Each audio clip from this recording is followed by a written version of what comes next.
Good morning. Welcome to today's chapel. My name is Bill Struthers, and for the record, I want to say that I was given this passage. This is not a passage that I requested. Even though I'm a professor of psychology, I'm not really one who is really excited about unpacking the whole sort of demon possession versus modern mental health diagnoses. You know, you can take the abnormal psychology class. I think there's 2 sections offered next semester. They still have seats if you want to go into that. But as I reflected on this passage, I was really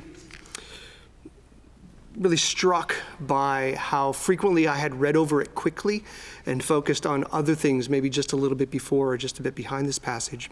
And so as I studied it, what I found was that this is actually a story that's brought up in 3 of the gospel accounts, in Matthew 8, even though it's a story of 2 men, as well as Mark 5. But here in Luke 8, combined with those, these passages are really telling us about who Jesus is, identifying him as Lord, as someone who has power. And this story about the demon-possessed man comes immediately after the story where Jesus is in a boat out at sea. And there's this storm, and he's woken up by the disciples, and he calms the storm, illustrating that he is the Lord who has power over the forces of nature. After this story as well, after the demon-possessed man is freed, we see that he travels across the water again, and he gets off the boat, and there's a woman who has a bleeding affliction, who he heals sort of not quite accidentally, but as she kind of reaches through and touches the hem of his cloak, he heals her of this affliction on his way to raise a young girl from the dead, illustrating that he is a God, he is a Lord who has power to heal, power to raise. And so nestled in these 2 stories of a God over, a Lord over nature, a Lord over the powers of healing and death, we have this interesting story that shows that Jesus has power over spiritual forces. The demonic, the unseen, those things that we can't see, but we know are there, we know they're real. And so after he's come across the sea, the storm, he calms the storm, he sets ground, gets out to the boat, and immediately he is approached by this demon-possessed man. And what do we know about this man? We know a little bit. Scripture tells us that he lives in tombs. He seems to be what we would call homeless. He runs around naked, without clothing. He self-isolates. He runs off into the distance. We see in other accounts that he cries out, whether that's weeping or raging or just shrieking, we don't know. But we can probably guess. He injures himself. And when he is caught and he is restrained by the community, put under guard, he is somehow able to break free from his rather unusual strength, or maybe even his ability to withstand severe forms of pain. And so a plain reading of this text, at least to me, someone who's a bit of a plain reader, would suggest that there's a couple of stages going on here. The first is that this man, when he approaches Jesus, it's not really the man who speaks to Jesus. It is the demons within him that speak. They're pulled to the surface, and they rush to Jesus. Is it the man who runs to Jesus, or is it the demons running to Jesus? Like, we can't even really tell from the text. We could probably speculate, but what we do know is that when he comes to Jesus, it's the demons that are speaking, and they're saying, Jesus, Son of the Most High God. They know who he is. They want to know what he wants with them. They want to know, is it the time? Is it the time now when we're supposed to be tortured? Is it the time when we're supposed to be thrown into the abyss? Because they know that's going to happen. And they know that Jesus has the power to do so. But as this is going on, it made me reflect a little bit about what it's like to see someone speaking and it's not really them speaking.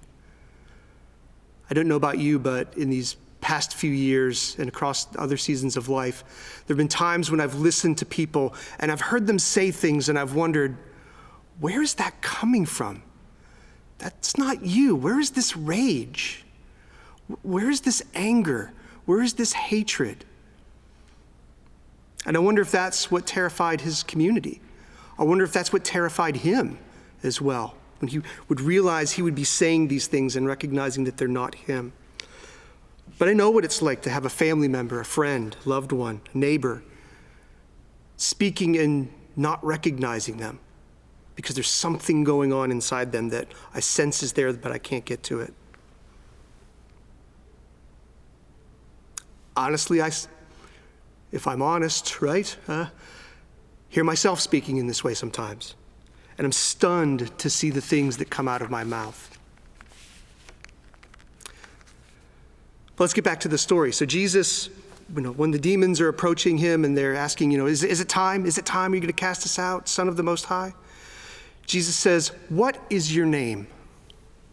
And they respond, "Legion." Many. It's kind of hard not to think about the Roman occupation of the land at the time. A legion was upwards of 5,200 infantry, 300 cavalry, and over 100 support staff. Legion is not just an accounting of the numbers. It's a declaration of a military occupation. They're an army. And armies come wave after wave, onslaught after onslaught to overwhelm. They're ceaseless. They set up camp. They don't go away. And so they're not just giving an account of their number. In some ways they are, but they're also giving you a little bit of idea about their mission, what they're doing. They have taken this man captive. They have occupied him. They have enslaved him. And they recognize that the time's up. There's someone here to overthrow this encampment. There's someone to let this slave free.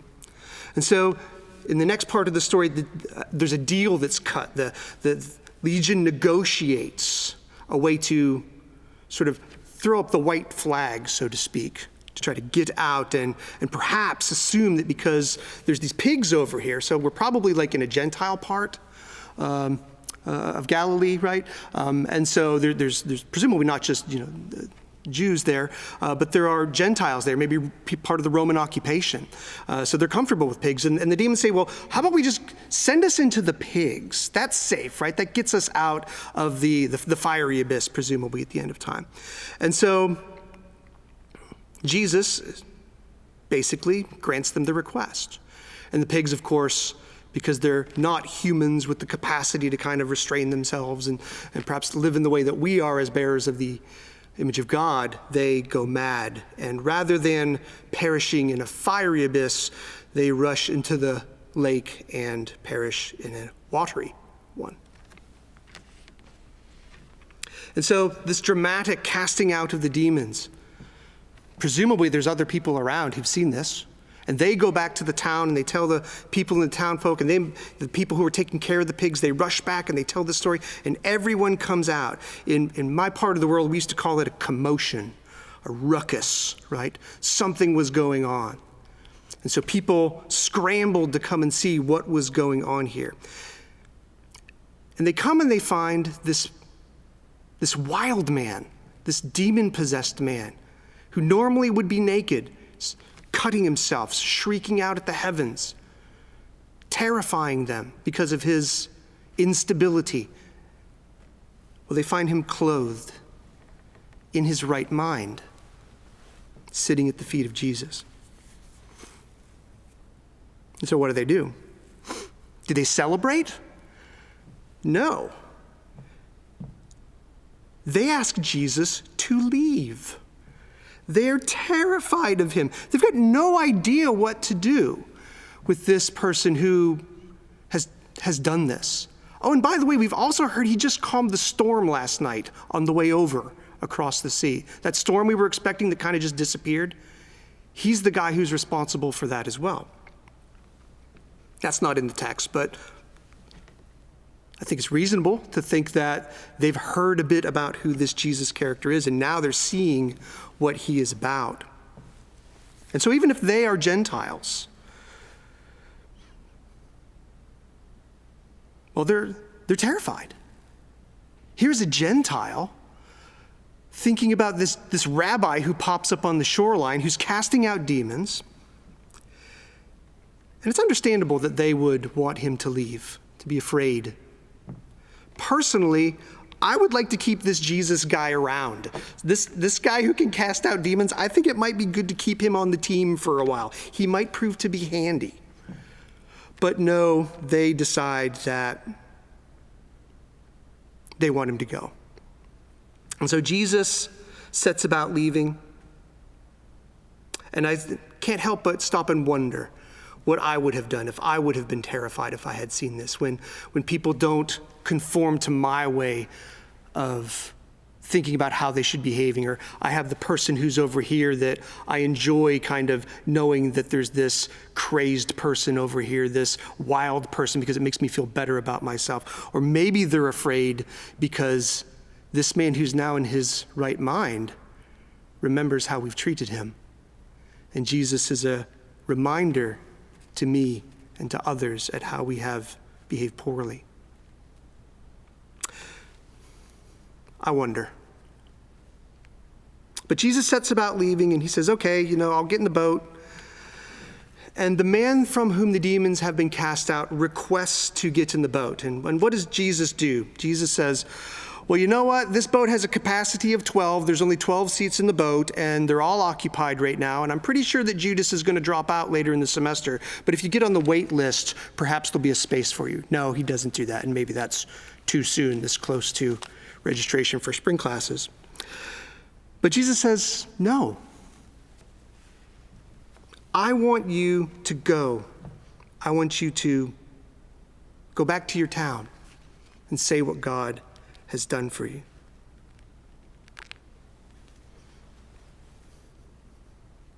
Jesus tells him to go home and to testify about what God has done. He doesn't go home and tell people about, oh goodness, the storm. He doesn't tell people about his time hanging out in the tombs. He doesn't tell people about all the other crazy times that he cut himself up or did all of these harsh things to himself. No, he's called to testify what God has done for him. Tell your neighbors what this Rabbi Jesus has done. Tell your neighbors that the legion that was within you is now gone. Tell them you are free. Tell them you are no longer a slave to the legion. And the story ends there. We don't hear what happens afterward. We don't get any other details about this man. But as I was reflecting on what I wanted to share today, I reflected on the reality that I recognize legion. You see, I had a legion. It wasn't like this legion, but it was my own legion. It was a legion of voices inside of me that were at war, trying to keep my soul occupied. And they didn't cause me to run around naked or cut myself, but they whispered to me.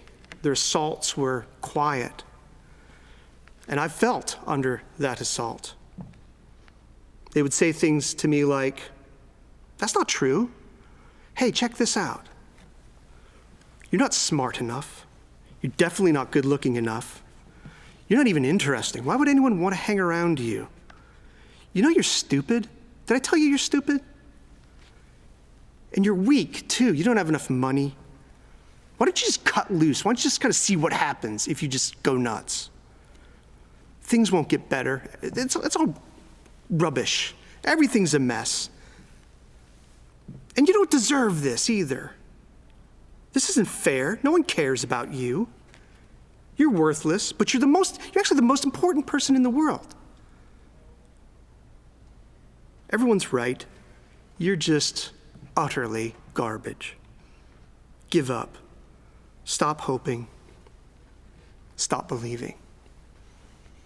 See, this is my legion. My legion didn't cause me to act out. My legion had me domesticated, easy to walk from class to class, easy to go about without terrifying others. But I would rage in my isolation of my bedroom at night with the shades drawn. I would cut on myself inside, abusing myself, thinking that I was worthless. And Legion was not drawn out of me in a big dramatic pull like it was with this man here in Luke. But when Jesus came to me and I brought myself to Jesus as well, because that is the exchange that we do see in this passage, Jesus began the slow process of drawing the Legion out of me. And it took time. But it did happen. And I am free. And I actually recognize the voices of Legion when I hear them in others.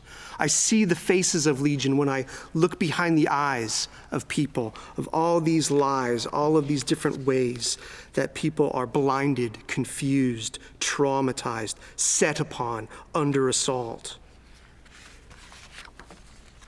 As a pandemic is upon us, yesterday morning when the note went out to students that we were starting classes remotely in January, I saw a Legion on the faces of some of my students. The fear, like a boa constrictor, tightening us up, squeezing all of the hope out of us.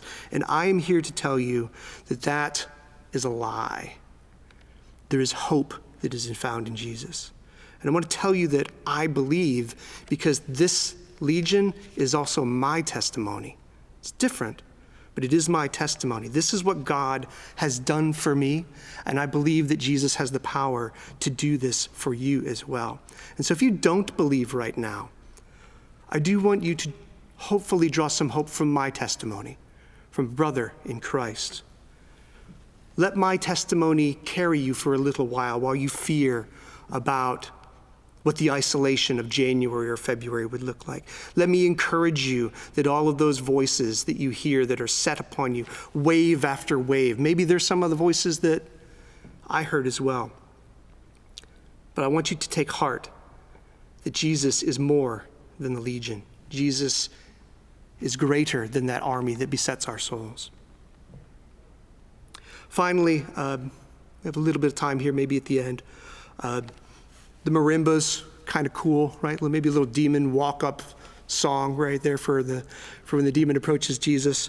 But as I was reflecting on the one thing I want you to take from this message today is that I want you to know that this is my testimony, and I still believe. Outside my office door, there's a list of song lyrics from Michael Bean of The Call. He wrote a song years ago in the 80s called I Still Believe. And I'd like to leave you with a few of the lines from this song as a word of encouragement before you head home. I still believe through the pain and through the grief, through the lies, through the storms, through the cries and through the wars. Flat on my back out at sea, hoping the waves don't cover me. I'm turned and tossed upon the waves, and when the darkness comes, I feel the grave. But I still believe. I still believe through the cold and through the heat, through the rain and through the tears, through the crowds and through the cheers. I still believe. Through the shame and through the grief, through the heartache and through the tears, through the waiting and through the years, for people like us in places like this, we need all the hope that we can get. And I still believe. I still believe because I am free. I am no longer a slave. And if I am a slave, I'm a slave to Christ. May God's peace be upon you.